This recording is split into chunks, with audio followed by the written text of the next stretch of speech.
موضوع الدرس فی احوال السعداء سورۃ الکہف تفسیر ابن کثیر۔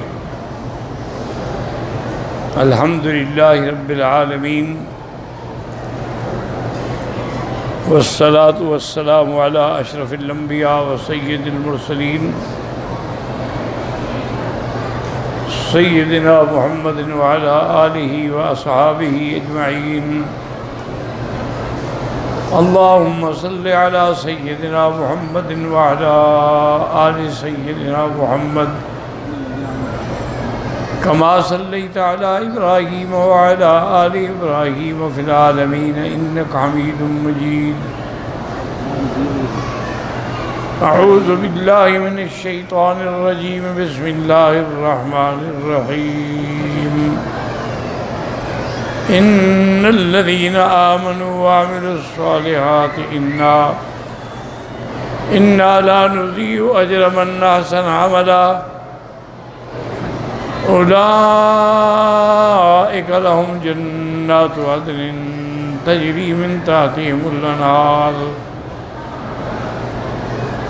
يحلون فيها من أساور من ذهب ويلبسون ثيابا خضرا من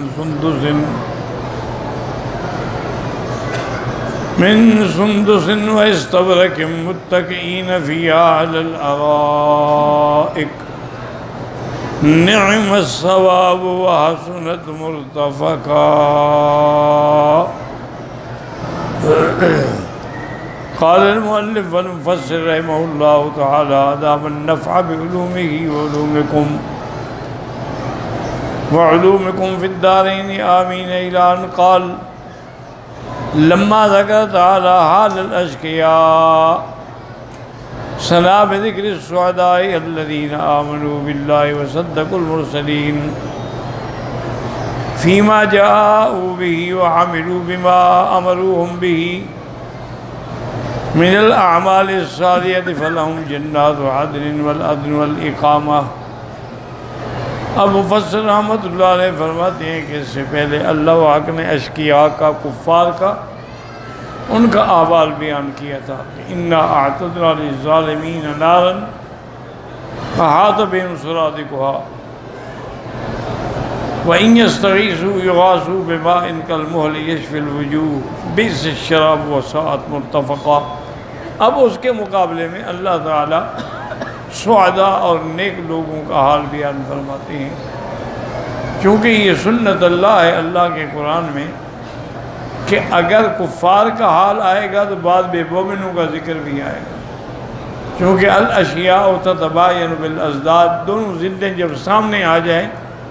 تصویر کے دونوں رخ سامنے آ جائیں تو پھر بات سمجھ آتی ہے۔ اب اس آیت میں اللہ نے فرمایا کہ ان الذین آمنوا، یعنی وہ لوگ جو اللہ پر ایمان لائے، جنہوں نے انبیاء کی تصدیق کی اور جو انبیاء لائے اس پر ایمان لائے، وعملوا بما امروہم بہ من الاعمال الصالحہ، اور انبیاء نے جن اعمال کا حکم دیا ان پہ تعمیل کی اور عمل کیا، تو ان کو جزا کیا ملے گی؟ فلہم جنات عدن، ان کے لیے جنات باغ ہوں گے رہنے کے لیے۔ عدن کہتے ہیں اقامہ، ٹھہرنے کی جگہ۔ تجری من تحتہم الانہار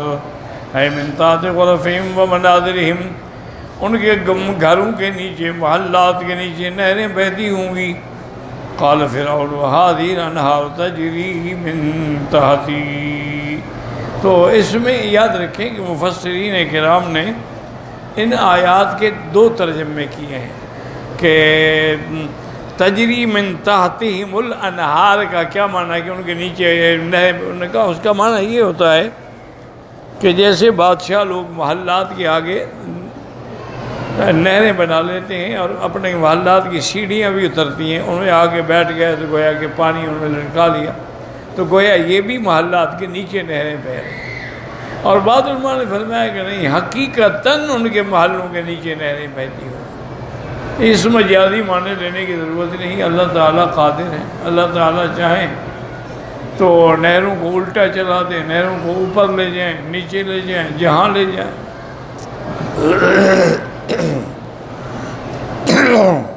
اور فرعون نے بھی یہی فخر کیا تھا نا کہ ہادہ الانہار تجری، دیکھو میرے محلات کے نیچے نہریں بہتی ہیں، اور موسیٰ علیہ السلام کے پاس کچھ بھی نہیں ہے۔ یحلون فیہا من اساور من ذہب وقال فی المکان الآخر لؤلؤا ولباسهم فیہا حریر۔ یحلون فیہا، ان کو وہاں زیور پہنائے جائیں۔ اصل بات یہ ہے کہ پہلے بھی بادشاہ جو گزرے ہیں نا وہ باقاعدہ زیور پہنتے تھے، سر پہ تاج رکھتے تھے، ہاتھوں میں کنگن پہنتے تھے، گلے کے اندر مالا لٹکاتے تھے، تو یہ بادشاہوں کا ایک لباس تھا۔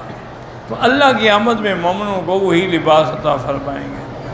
اور بعض علماء نے فرمایا کہ دنیا کے اندر تو مردوں کے لیے سونا یا زیور پہننا جائز نہیں ہے، لیکن قیامت کے احکام الگ ہوں گے، وہاں سب اللہ ان کے لیے حلال کر دیں گے۔ یحلون فیہا من اساور من ذہب، کے سونے کے کنگن، اور ایک روایات میں آتا ہے کہ موتیوں کے، اس لیے علماء نے فرمایا کہ 3 آیتیں ہیں، سونے کے کنگن، چاندی کے کنگن، موتیوں والے کنگن، تو معنی تینوں ہوں گے۔ اب کیا معنی؟ یعنی ایک ہاتھ میں وہ تینوں ڈالے ہوئے ہوں گے، جیسے آج کل بھی دیکھیں نا عورتیں ایک ایک ہاتھ میں 3 قسم کے کنگن ڈالے ہوتی ہیں۔ تو اور بعض علماء نے فرمایا کہ نہیں، بات یہ ہے کہ کسی کو تو ملیں گے سونے والے، کسی کو چاندی والے، کسی کو موتیوں والے، اور بعض علماء فرماتے ہیں کہ نہیں، ان کو سب کو ملیں گے، لیکن کبھی انہوں نے یہ پہن لیا، کبھی یہ پہن لیا، کبھی یہ پہن لیا۔ وَلِبَاسُهُمْ فِيهَا حَرِيرٌ، اور ان کا لباس جو ہے وہ ریشم سے ہوگا، کیونکہ دنیا کے اندر اللہ نے ریشم مردوں پر حرام کر دی ہے۔ حضور پاک نے 2 چیزیں ہاتھ میں نہیں، قطعۃ من ذہب، سونے کا ٹکڑا، اور ایک ٹکڑا ریشم کا، اور فرمایا ھذان حرامان علی ذکور امتی، میری امت کے مردوں پر یہ دونوں چیزیں حرام ہیں، سونا پہننا بھی حرام ہے اور ریشم پہننا بھی حرام۔ ریشم سے مراد ہوتا ہے خالص ریشم، یہ جو یہ آج کل جہاں بکتے ہیں، یہ حتیٰ کہ 2 گھوڑا بوجھ کے، یہ ریشم نہیں ہے۔ ریشم وہ ہوتا ہے جو کیڑے سے پیدا ہوتا ہے، وہ تو آپ کو 400 ریال میٹر میں بھی، گز میں بھی نہیں ملے گا۔ یہ تو 15 ریال گز کی چیز ہے، یہ کہاں سے ریشم ہو گیا؟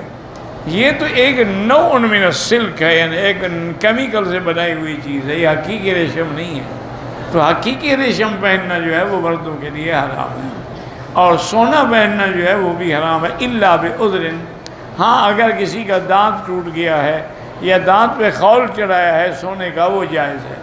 کیونکہ اگر اور دانت ڈالی جائے تو اس سے بدبو ہو جاتی ہے، اور سونے سے بدبو نہیں ہوتی ہے۔ تو اس لیے عذر کے اعتبار سے کسی نے دانت جڑا لیا، کسی نے دانت میں برائی کرا لی، وہ سب چیزیں جائز ہے، وہ منع نہیں ہے۔ وَالنُّورُ وَلِبَاسُهُمْ فِيهَا حَرِيرٌ وَالسَّلْوَ وَقَالَ يَلْبَسُونَ ثِيَابًا خُضْرًا مِّن سُندُسٍ وَإِسْتَبْرَقٍ۔ یاد رکھیں کہ ریشم جو ہے نا وہ بھی 2، ایک ہوتا ہے باریک کپڑا، ایک ہوتا ہے بھاری کپڑا، تو قیامت میں اللہ ان کو دونوں عطا فرمائیں گے، اور وہ سبز رنگ کے کپڑے پہنے ہوں گے۔ يَلْبَسُونَ ثِيَابًا خُضْرًا مِّن سُندُسٍ وَإِسْتَبْرَقٍ فالسندس لباس رفاع رقاق كالقمصان واجرا وجرا واما الاستبرق فغلیظ الدیباج وہی بریق۔ اب فسر کہتے ہیں سندس تو کہتے ہیں اس لباس کو بڑا قیمتی، جیسے قمیصیں بنتی ہیں یعنی باریک، اور استبرق کہتے ہیں جو موٹا دیباج، جس سے رضائیاں اور چادریں اور بستر کے استر بنتے ہیں۔ متکئین فیہا علی الارائک الاتقاء قبل الاستجاء وکیلا تربو فی الجلوس اشبہ بالبراد ہا ہونا، وہ اپنے تختوں پہ بیٹھے ہوں گے پلتھیاں مار کے یا ٹیک لگا کے۔ ومن والحدیث السیم انا فلا آکل متکئا، حضور پاک نے فرمایا کہ میں کبھی ٹیک لگا کے کھانا نہیں کھاتا، اس لیے آپ کبھی کرسی پہ بیٹھ کے کھانا نہیں کھاتے تھے، کبھی ٹیک لگا کے نہیں کھاتے تھے، کیونکہ کھانا اللہ کی نعمت ہے تو عاجزی کے ساتھ بیٹھ کے کھانا چاہیے، کیونکہ اللہ جو دینے پہ قادر ہے وہ ہمیں محروم کرنے پہ قادر ہے۔ کتنے لوگ ہیں یعنی جو عرب پتی لیکن کھانا نہیں کھا سکتے، نصیب ہی نہیں، اللہ پاک نے ان کو کھانا نصیب ہی نہیں کیا۔ اس وقت دنیا میں فورڈ جو ہے نا، دنیا میں تقریباً کوئی 4تھے نمبر کا امیر ہے، وہ اس کی زبان کا اللہ نے ذائقہ چھین لیا ہے، اس کو پتہ نہیں لگتا ہے میٹھا ہے پھیکا ہے کیا ہے، یعنی کھانا کھلاؤ یا گھاس کھلاؤ برابر ہے اس کو پتہ ہی نہیں، ذائقہ ہی نہیں آتا۔ جب ذائقہ نہ ہو تو کھانے کا کیا مزہ آئے گا؟ صرف زبان ہے، سب کچھ ہے، لیکن ذائقہ اٹھا لیا اللہ نے۔ اب فرماتے ہیں اللہ ایک والا یہ ہماری کہتے ہیں سریر تحت الحجرت، الحجرت کو یعرف الناس زبان هذا بالشبش خانہ، یہ عریقہ کہتے ہیں جیسے کہ دلہن کے لیے شادی کی رات، سہاگ کی رات، اس کی چارپائی کے ارد گرد باقاعدہ جیسے ہم مچھردانیاں تانتے ہیں ایسے اس کا گھر بناتے ہیں، اوپر پھول ڈالتے ہیں، تو اس لیے ان کے لیے بھی ایسے انتظامات ہوں گے جنت کے اندر۔ قال عبدالرزاق الراہی الحجال اسر فی الحجال قال نعم الثواب وحسنت مرتفقا، اے انعمت الجنت ثواب اللہ علیہم، کتنا میں نے ان کو نعمت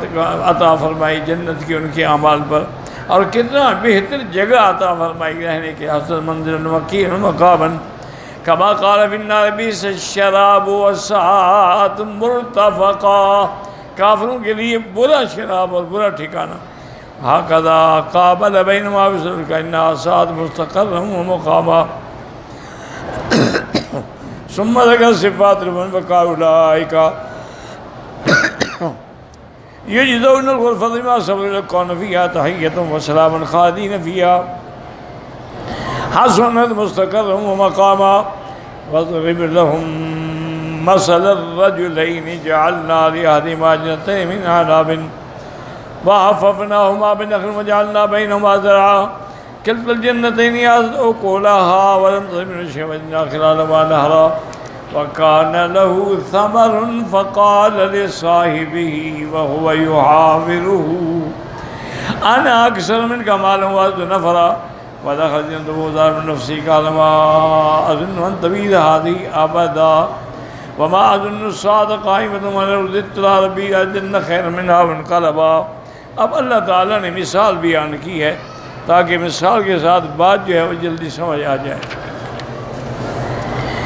یقول تعالیٰ بعض ذکرین المشرکین مستکبرین وجعلت الضعفاء والمساکین المسلمین وافتقروا علیہم باموالہم واصحابہم۔ اب اللہ نے پہلے ذکر فرمایا تھا کہ مشرک جو ہیں وہ تکبر کرتے ہیں کہ غریبوں کے ساتھ ہم بیٹھیں، ہم بلال اور صہیب کے ساتھ بیٹھیں جن کے کپڑوں سے بدبو آتی ہے۔ اب اللہ تبارک و تعالی نے مثال بیان فرمائی، وَضَرَبَ لَهُمْ وَلَهُمْ مَثَلًا بِرَجُلَيْنِ، دو آدمی تھے اللہ نے جعل احدہما جنتین، ایک آدمی کو اللہ نے باغات دیے تھے انگوروں کے، اس میں بڑی کھجوروں کے بھی درخت تھے، المحدق فی جنباتہا بخلالہا، اور اس کے طرف جو ہے کھیتی باڑی بھی تھی اور باغ بھی تھے، وَكُلٌّ مِّنْ أَشْجَارِ وَالزُّرُوعِ مُثْمِرٌ مُقْبِلٌ فِي غَایَةِ الْجَوْدَةِ، اور ہر درخت جو ہے وہ پھل دینے والا تھا۔ وَلِهَذَا قَالَ كِلْتَا الْجَنَّتَيْنِ آتَتْ أُكُلَهَا، یعنی اخرج ثمرها وَلَمْ تَظْلِمْ مِنْهُ شَيْئًا، أي وَلَمْ تَنْقُصْ مِنْهُ شَيْئًا وَفَجَّرْنَا خِلَالَهَا نَهَرًا أَيْ أَنْهَارٌ فَلَكُمْ فِيهَا فَيَوْحَا، اس کے باغ کے درمیان میں بھی نالے چلتے تھے، وَكَانَ لَهُ ثَمَرٌ، اس کے بعد مال تھا، بعد میں جاؤ کہ ثمار والد منا ہو یہ دول کا یعنی پھلوں کا باغ، الکرات وَكَانَ لَهُ ثَمَرٌ فَيَكُونُ جَوَ ثَمَرٌ خَشْبَةٌ وَخُشُبٌ وَقَرَأَ آخَرُ ثَمَرٌ بِفَتْحِ الصَّاءِ وَالْمِيمِ ثَمَرٌ فقال اے صاحب آتین صاحب يحاول ایجاد خاص میں افتراء، یہ دونوں جو تھے نا باغ والے، ایک ان میں بڑا اکڑتا تھا، تکبر کرتا تھا، جھگڑا کرتا تھا، اور کہتا یار تم سے میرا مال بھی زیادہ، باغ بھی زیادہ، نوکر چاکر بھی زیادہ، انا اکثر من کا معلوم واضح نفرا اے اکثر خادم وحشمن وولدن قال کذا درک واللہ منیت الفاجر کثرت المال وعزت النفر۔ حضرت قتادہ فرماتے ہیں کہ ہمیشہ کافروں کی تمنا یہی ہوتی ہے مال ہو اور دولت ہو اور نوکر چاکر ہو۔ وَدَخَلَ جَنَّتَهُ وَهُوَ ظَالِمٌ لِنَفْسِهِ بِكُفْرِهِ وَتَمَرُّدِهِ وَتَكَبُّرِهِ وَجَبْرِهِ وَإِنْكَارِهِ الْمَعَادِ، وہ اپنے باغ میں داخل ہوا، اس حالت میں کہ کفر کے ساتھ، سرکشی کے ساتھ، جب تکبر کے ساتھ، بڑائی کے ساتھ، اور کہنے لگا کہ یہ میرے باغ، میری نعمتیں کبھی ختم نہیں ہوں گی۔ قال ہما عدن طبی ہی آبدا فضار کے اخترار من ہمارا فیا من الضروع والثمار والاشجار والانہار متردد فی جوانبہا وارجائہا، جب اسے دیکھا کہ اتنے پھل ہیں، درخت ہیں، نہریں بہہ رہی ہیں، کہنے لگا یہ کبھی ختم نہیں ہوں گے۔ ظن انہا لا تفنا ولا تفر، کبھی ہلاک نہیں ہوں گے۔ وذالک قلت عقلی، حالانکہ اس کی عقل کی کمی تھی، وضعف بے یقینی باللہ، اللہ پر یقین نہیں تھا، واعجاب الحیات دنیا وزین تھا،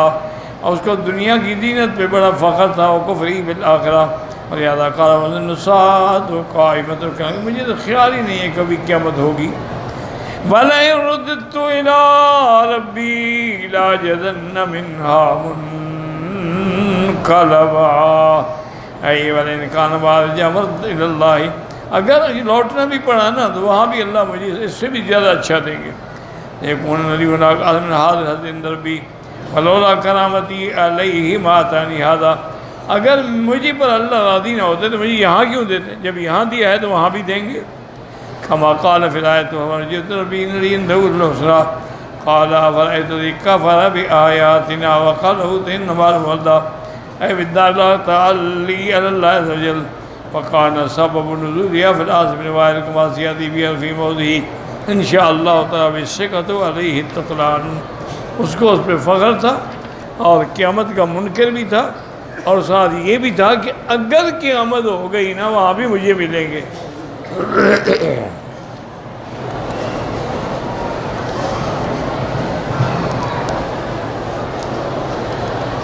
اللہ اللہ اللہ